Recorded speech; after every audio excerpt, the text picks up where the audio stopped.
What if paradise rejected you? Imagine a place you have dreamed of.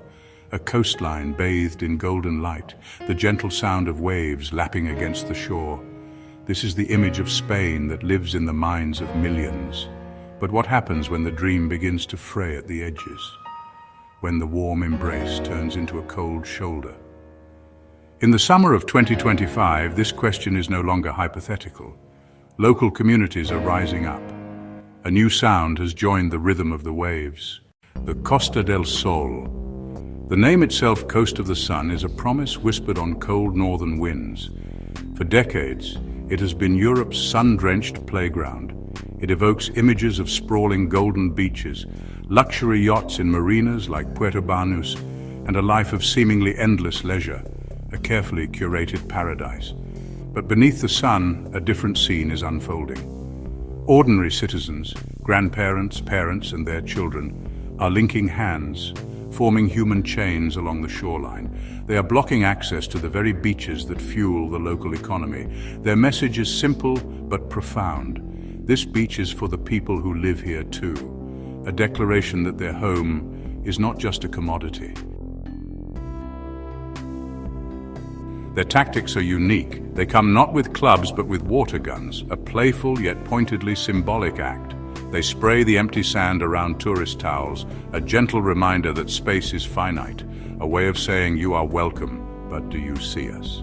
Behind the protests are thousands of stories like Sophia's, a young local mother from Marbella who grew up playing on these sun-kissed beaches. As a native resident, she now juggles two demanding jobs: waiting tables at a seaside cafe and cleaning holiday rentals for tourists, just to make ends meet. Yet even with this grueling schedule, she struggles to cover the skyrocketing rent in the town of her birth, where affordable homes have been overtaken by short-term vacation apartments, forcing her family to relocate further inland. Her words echo the sentiment of many. We serve the tourists their drinks, we clean their rooms, but we cannot live here anymore. The very industry that promised prosperity now feels to many like a relentless siege. Short-term lets and new developments push locals to the margins, so they take matters into their own hands. Human chains, sit-ins, symbolic actions on the sand. This is not an attack on individual tourists. It is a cry for help, a protest against a model of tourism that prioritizes endless growth over community, a system they believe has failed them. The water guns and human chains are expressions of a community at its breaking point, fighting not to end tourism but to reclaim it, to make the Coast of the Sun a home as well as a destination. Ibiza, the White Isle.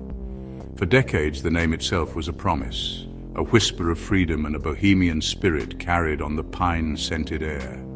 It was a sanctuary for artists and dreamers, a place where nature and creativity danced together under the Mediterranean sun. Here, life moved to a different rhythm, dictated by the tides, not the clock, a haven of simple beauty. But the Ibiza of 2025 is a different island. The dance has become frantic, the rhythm relentless.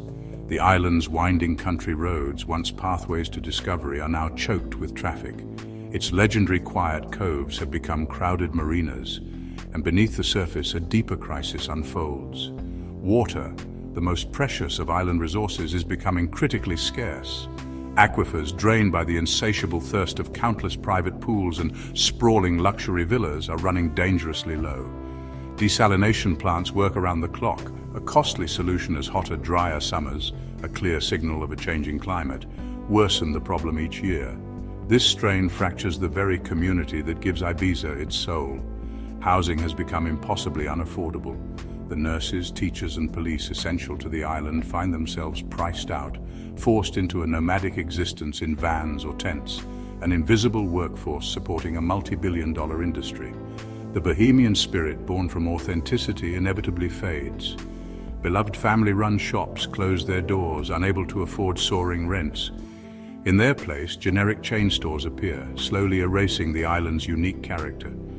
On the island, the protests are quieter than the water gun brigades on the Costa del Sol, marked by a deep, simmering sadness. But this sentiment is part of a larger movement across Spain that has found a powerful new voice. The magic of Ibiza is not gone, but it is endangered, flickering like a candle in the wind. It can still be found in these quiet moments, but they feel increasingly fragile.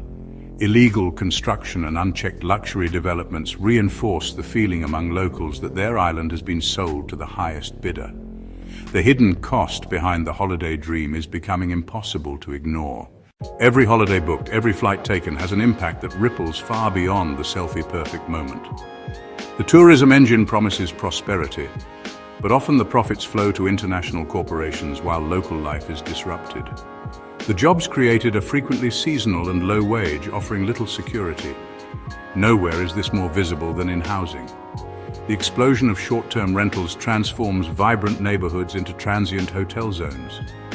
The corner bakery is replaced by a souvenir shop. The sound of children playing is replaced by the rumble of rolling suitcases. As rental prices skyrocket, families who have lived there for generations are forced out. Communities, the very soul of a place, begin to fracture. The environmental cost is also staggering. While tourists enjoy lush golf courses and sparkling pools, that water is often diverted from local communities and vital agriculture, creating an oasis in a parched landscape. Public services, from healthcare to sanitation, become strained to the breaking point during peak season, struggling to cope with a population that can double or triple overnight. This creates a curious paradox. In many communities, there are protests against mass tourism, but also grassroots efforts to welcome migrants. Locals often distinguish intent. Tourists are seen as consumers in an extractive system. Migrants are seen as individuals in need, and a new generation is leading the charge. In Spain, a 17-year-old activist, dubbed the Greta of tourism, has become the face of the movement. Her message is direct: your luxury is our misery. She argues her generation's right to an affordable home and a healthy environment is being sold off for a cheap holiday, galvanizing youth across the country. This sentiment boiled over first in the Canary Islands. In early 2025, tens of thousands took to the streets, not against tourists, but against a broken model. They called for a moratorium on development and a shift to sustainable tourism, highlighting housing shortages and environmental damage. As these local battles rage, a larger question emerges. Could governments use the climate crisis to limit travel? Proponents argue measures like carbon passports are necessary to meet climate goals. But critics fear it could create a two-tiered world where the wealthy travel freely while others are grounded. It raises profound questions about freedom and equity. The dream of a holiday could become a privilege, not a possibility. The challenge then is immense. How do we redefine travel for a new era? How do we balance our desire to explore with the right of people to live with dignity in their own homes and the urgent need to protect our shared planet? The growing unrest has not gone unnoticed by the international community. Governments are beginning to update travel advisories. These aren't blanket bans, they add a new element of caution. Protests can occur with little or no warning and often happen in popular tourist areas, beaches, airports, city centers. Mostly peaceful, they can still disrupt transport and services. Advisories recommend monitor local media, avoid large gatherings, follow local authorities. Also, standard safety precautions remain important. Stay aware of pickpockets, secure your belongings, check travel insurance.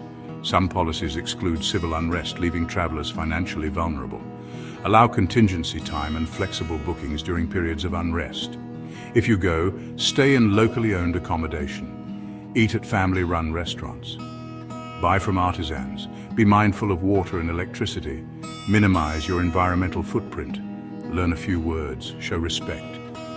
Be a guest, not a consumer. Travel choices matter now more than ever. So should you skip Spain?